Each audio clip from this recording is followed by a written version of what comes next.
প্রতিদিন আমরা কোরআন পড়ব, ফজরের পরেই কোরআন তেলাওয়াতের দরকার আছে না নাই? কারণ এটা নফল ইবাদতের মধ্যে নাম্বার 1। তাহলে নফল ইবাদতের 1 নাম্বার লিস্ট হচ্ছে কোরআন তেলাওয়াত।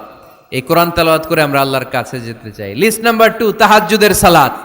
রব্বুল আলামিন বলেন, ও মিনাল লাইলি ফাতাহাজ্জাদ বিহি নাফিলাতাল লাকা আসা আন ইয়াবআসাকা মাকামান মাহমুদা।